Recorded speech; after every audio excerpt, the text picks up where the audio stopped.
course, we started off our segment here playing Bad Boys, and of course, we're referring to Ryan Braun. Finally admits that he did do illegal drugs or performance-enhancing drugs, and it's going to cost him, I think, was it 65 games now? He's going to be suspended for the rest of the year, more than $3 million in salary. And I guess, Dave, the first thing I have to ask you is, you're a sports lawyer, just a lawyer in general. Do you think he was told basically to deny until finally the evidence was just too much and he had to come forward? That's what the reports are suggesting. He had a meeting with baseball as part of its investigations, and as we've talked about before on the show, they've been compiling evidence for months, and they had a meeting reportedly on June 29th where Braun didn't say anything.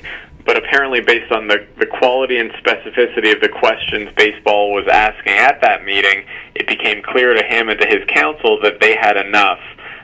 They had enough quality evidence, enough quantity of evidence to make a strong case. And at the end of the day, apparently he requested a second meeting, and at that second meeting they talked about coming to an agreement and something that he wouldn't appeal and that he wouldn't deny and that would be instituted immediately.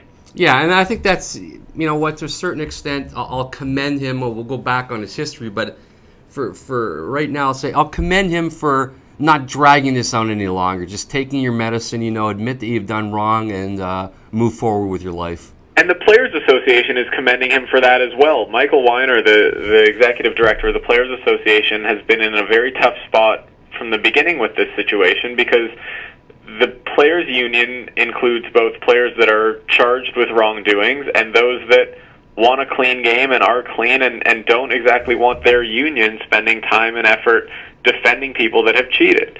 So Weiner, the executive director, has said in the past that it's a difficult spot and they don't want to spend all their resources defending people where the evidence is so overwhelming. And yesterday he released a statement commending Braun's course of action because, like you said, it's not dragging it out, it's accepting responsibility and getting things moving along.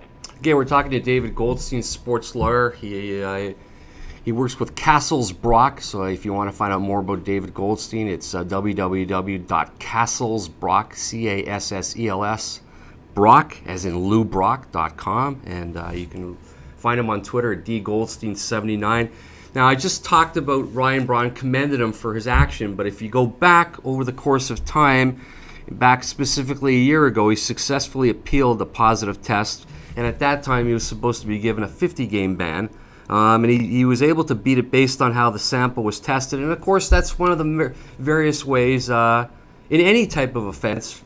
You find loopholes or you find some way in which there was something was done wrong and the case is thrown out. So this isn't just particular to baseball and positive tests. It could be anything, right, when you go to court and try to defend yourself. So on one hand, I'm saying it's great that he's taking responsibility. On the other hand, this is kind of like the last resort after he just denied, dragged this thing out for so long, and tried to shame baseball into thinking that they were wrong, it wasn't him.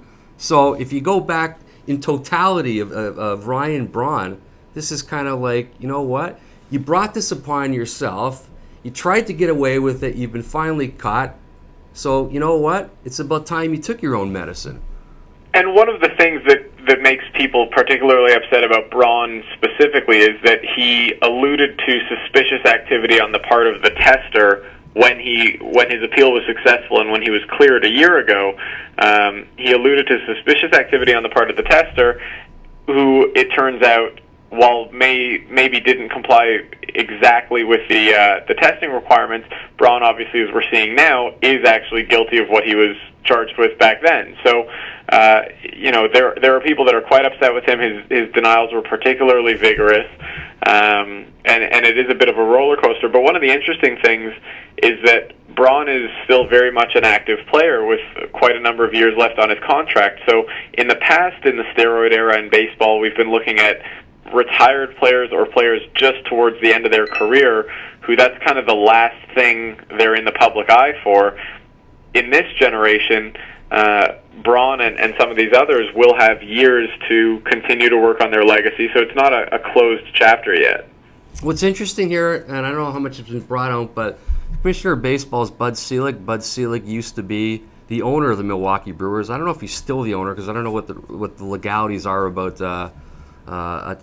someone that owns the team actually being the commissioner. Is he still the owner of the Brewers? No, he would have divested his interest. Okay, so here it is, a guy who has some connection to the Milwaukee Brewers, and in now what will become the first, I guess, major kind of benchmark in terms of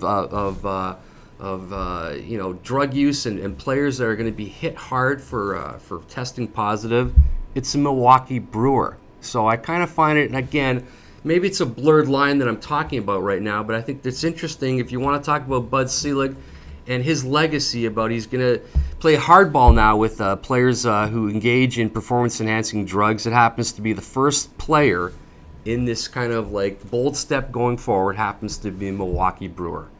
And the timing is curious because the reports had been for so long that baseball was going to announce all the suspensions together. Whatever evidence they'd compiled and whatever steps they were ready to take, they were going to do it all at once. I suspect that this is part of Braun's accepting of his punishment is that it's the one that's going to get settled the fastest, obviously, so maybe they put him out front. Maybe it had something to do with the fact that he is a former MVP. I wouldn't think that the Milwaukee connection is one that would directly have played a part, but it does go to, I believe, and I could be wrong on this, but on the Mitchell report, I don't think there were any Brewers listed, which I think some people had issue with, and there were quite a few Red Sox, obviously, and things like that. So it does go to that. I think the bigger thing with Selig's legacy is that, baseball was a sport that through the 80s and 90s and early 2000s was criticized for not doing enough about performance-enhancing drugs. And now leading up to this Braun suspension and all this biogenesis mess has been criticized for going a bit too hard. Filing a lawsuit against Tony Bosch to try to compel him to cooperate, allegedly paying for evidence, as Commissioner Selig himself said, doing whatever it takes to find out whatever they can. This kind of validates that. It doesn't validate it because it hasn't been tested in front of a court of law or even an arbitrator, but it validates it to the extent that baseball got what they wanted here. They got a punishment of Ryan Braun for performance-enhancing drugs, and they got a punishment notably for more than 50 games, which is the first punishment under the joint drug agreement. So they've set a precedent here that although it's the first time he's been caught, he will get more than those 50 games. What I find interesting is that there have been talk that after the All-Star game, baseball would begin to announce the suspensions, and then all of a sudden it was kind of like after the season. I had talked yesterday to Richard Pound, Dick Pound, former Vice President, International Olympic Committee, and also he was the President of the World Anti-Doping Association. It was my opinion that, these teams are in the midst of pennant races, and how could you take their players out of the lineup because it affects really not only their team but the whole balance of baseball. And he says they should do it, and I said they should do it after the season, and it turns out that here it is, it happens. Are you surprised that, again, if it didn't happen after the All-Star game and it was supposed to be announced after the season, that this thing basically happened very, very fast? The speed is a product really of Braun accepting the punishment, because if he had chosen to appeal, and this is a matter of contention between the Players Association and the league, but nothing should be publicized until an appeal is exhausted.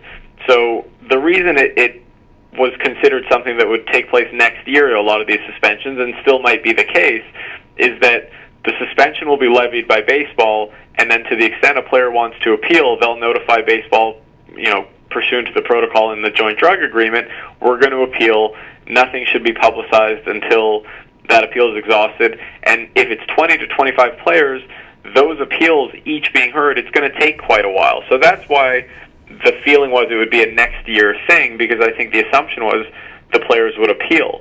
I don't think the speed is a surprise in baseball making a decision to hold off until next season. I don't think once they had their evidence, they were going to do what they felt they were justified in doing. I don't think they were going to delay for any reason other than we're not yet ready with our case.